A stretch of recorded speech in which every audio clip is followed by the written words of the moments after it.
The Comanche were the greatest warriors to ever roam the southern plains. But there was a lot more to them than horsemanship and raids. The Comanche were a complicated people with a unique society and history that most people never hear about. The Comanche Diet. The Comanche were legendary hunters who got most of their food from animals. Bison and deer were the main diet, and the Comanche would leave none of them to waste.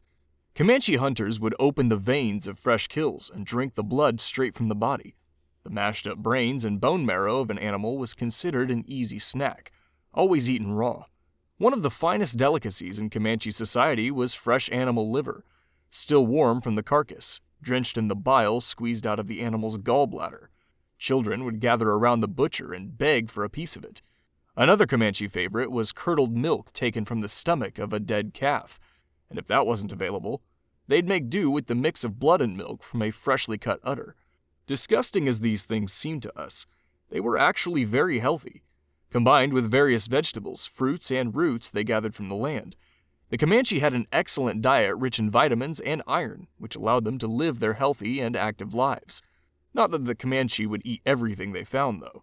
The Comanche believed that eating an animal could absorb some of its traits. Eating turkey was said to make you a coward like the bird. Pigs were considered filthy and never eaten. Comanche society also considered eating dog meat to be offensive. According to one myth, it was because a dog had once eaten a powerful medicine woman, which meant all dogs were tainted with human flesh. Cannibalism, of course, was totally forbidden, and any Comanche caught in the act would be exiled or killed. The Tonkawa Massacre. Cannibalism was so evil that the Comanche used it to justify total war against rival groups. The Tonkawa were one of many southern plains tribes who found themselves in the path of Comanche conquest. The Comanche were convinced they were cannibals. The Comanche name for them even translated to the man-eating men. The Tonkawa did practice ritual cannibalism, but it was hardly unique to them. The main reason the Comanche labeled them as cannibals was really to demonize them to justify their own conquests. Throughout the 18th and 19th century, Comanche raids drove the Tonkawa from their ancestral lands. Hundreds of Tonkawa were killed over decades of bitter conflict. The Comanche captive Herman Lemon described one battle in which the Tonkawa were scalped, dismembered, and then tossed on a fire while the Comanche danced in celebration. Fear of the Comanche drove the Tonkawa to ally with Texas for their own protection after the Texan Revolution. Tonkawa offered themselves as scouts and rangers for Texan and later American wars against the Comanche. At the Battle of Plum Creek in 1850, after helping Texas defeat a band of Comanche warriors, the Tonkawa celebrated by cooking and eating their bodies. They were so afraid of the Comanche that many Tonkawa relocated to American-run reservations.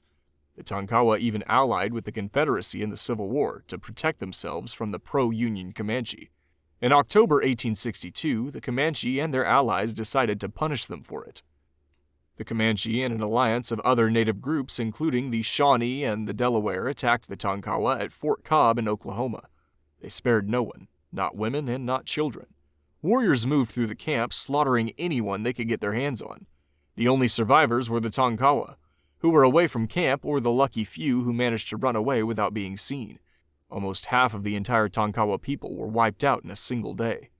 Warrior Vision Quest. To fight enemies like the Tonkawa, the Comanche needed warriors.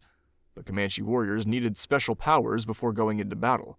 The Comanche believed in medicine power. This power was more than just healing. It provided protection in battle and spiritual guidance in life.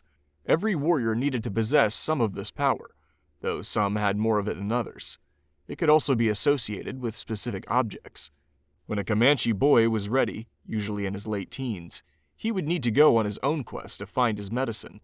His elders would direct him towards a sacred place nearby where his fate would be decided. He'd set out alone with no food until he reached the sacred site, often the grave of a powerful medicine man. The young warrior would then meditate at the spot for days. He would have to endure hunger and whatever weather threw at him until he received a vision. Every vision was different. Some saw hallucinations, others heard voices. The vision would reveal to the warrior the source of his power and the particular guardian spirit that he drew it from. This could be anything from a wolf to the wind. Each source implied different types of power and fit a different type of person. If successful, the warrior returned home with his new power and was finally ready to go into battle with his comrades. If no vision came, The warrior would return home and try again another time. Medicine power could be lost if the warrior acted wrongly. For example, walking behind a powerful medicine man while he was eating was apparently a way to lose your medicine power or become ill. A warrior worked hard to maintain and grow his medicine power for the rest of his life. Comanche elders weren't the most important. Medicine was the key to a warrior's status and power, but that status wouldn't last forever. In many Native American societies, the elderly were treated with great respect and held significant power over their people. This wasn't true for the Comanche. In Comanche society, male status was based on being a warrior or hunter. As a man's ability to do those things declined with age, so did their status. Among the Comanche, it was said that a brave man dies young.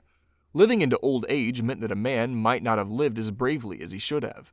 The fighting age men led the tribe and made all the important decisions.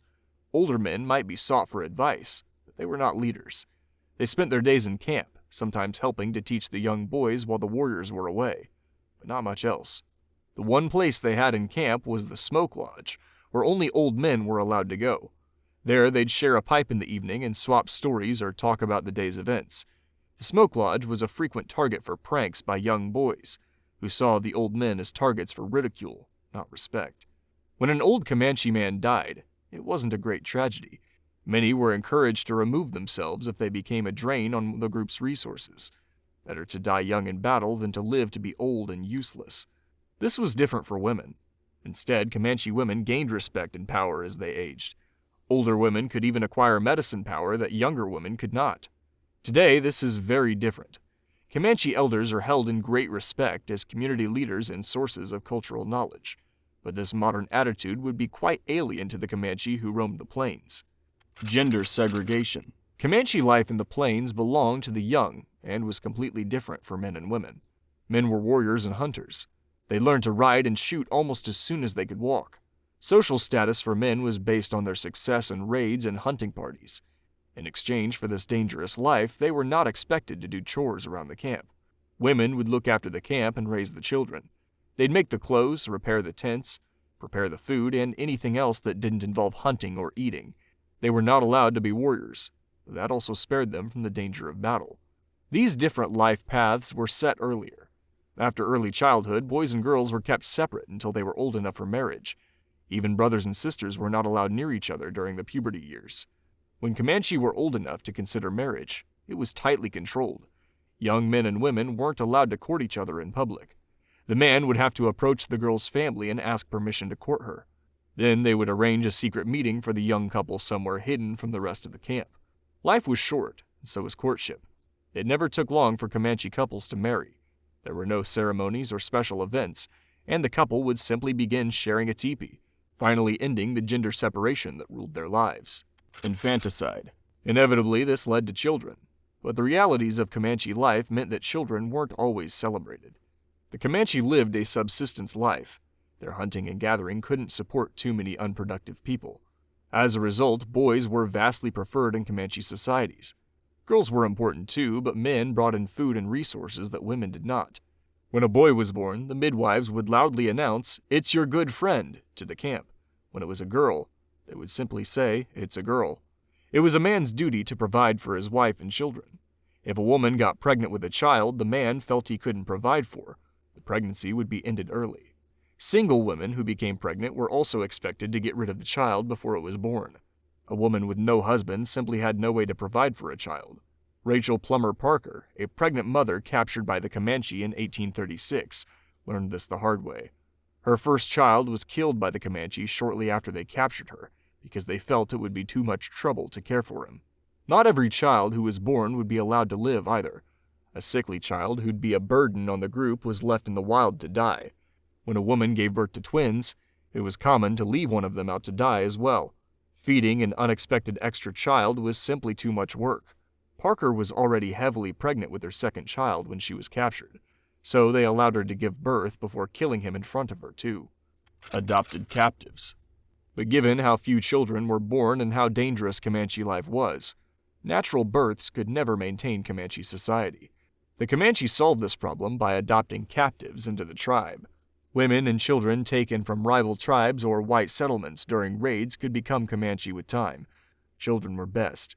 especially around 8 to 10 years old, since they'd be young enough that they could still be taught a new way of life, but not so young that they couldn't look after themselves. The most famous captive adopted into the tribe was Cynthia Ann Parker, captured at 9 years old during the Fort Parker Massacre of 1836. She was separated from her family and eventually adopted into the tribe. She learned their language and came to enjoy their way of life. She married and had 3 children of her own. Her family looked for her for years. In 1860, Texas Rangers found her. By then, Parker was happy with her life. The Texas Rangers took her against her will and forced her back into white society. She begged to return to the Comanche but was never allowed. She was miserable in white society until her death a few years later. The children of adopted captives were full Comanche, entitled to all the rights and privileges of any other Comanche. Teddy Roosevelt and the last Comanche chief. In fact, Cynthia Ann Parker's eldest son, Quanah Parker, grew up to be the last chief of the Comanche. Quanah Parker worked to modernize Comanche society, and in doing so made an unusual friend in President Theodore Roosevelt. When Roosevelt was inaugurated in 1905, he invited 6 prominent native chiefs to march in his parade. Quanah Parker was among them and rode through the parade on horseback in full ceremonial attire. When asked why he'd invited the chiefs, Roosevelt said, "I wanted to give the people a good show." Both Roosevelt and Parker had their reasons. Parker knew that publicity could generate support for his people, and he could use the visit to advocate for them in Washington. Roosevelt wanted to integrate Native Americans into American society and show that the violence of the Indian Wars was firmly in the past. Parker visited Roosevelt at the White House several times, and the 2 men built up a friendship. Parker used it to advocate for Comanche rights and defend Comanche religion. Roosevelt also went out to visit Parker at his residence in Oklahoma, where the 2 men discussed Native issues. The 2 men were also bound by a love of hunting and the outdoors. In 1905, they both went on a 5-day hunting expedition where they rode together to catch wolves in the Oklahoma wilderness. Despite coming from different worlds, the 2 men built a strong respect for one another, and built a friendship that acted as a powerful rebuke to the racism of the age. Comanche Code Talkers. The Comanche would go on to contribute many things to American society, but one of the most overlooked is their contribution to the Second World War. Most people have heard of the Navajo Code Talkers of the Second World War, but most don't know that the Comanche did the same thing. 17 Comanche men developed their own code using the Comanche language. Like the Navajo, they substituted Comanche words for various military terms to make it impossible for the Nazis to decode their messages. The Comanche language often didn't have names for important things, so they'd pick something that was close enough. So tanks become Wakare, meaning turtles, and Hitler became Pasativo, which meant crazy white man. The Comanche Code Talkers were attached to the 4th Infantry Division and were sent into the European theater in 1944. 14 of these Comanche Code Talkers joined the assault on Utah Beach on D-Day. They continued to serve on the front lines at famous battles like the Battle of Hurtgen Forest and the Battle of the Bulge until the end of the war. But the Comanche Code Talkers were quickly forgotten. It took until 1989 for them to receive any official recognition, and that came from France. The U.S. government didn't do so until 1999. The last of the Code Talkers, Charles J. Chibity, was given several honors by the government. "My language helped win the war, and that makes me proud. Very proud," he said before his death in 2005. Today, the 17,000 members of the Comanche Nation continued their culture in a radically different world. Although the lives they lead are quite different to those of their ancestors, they work to keep the memory of that distant past alive. As long as they do, the memory of this powerful warrior culture who once ruled the southern plains will never be lost.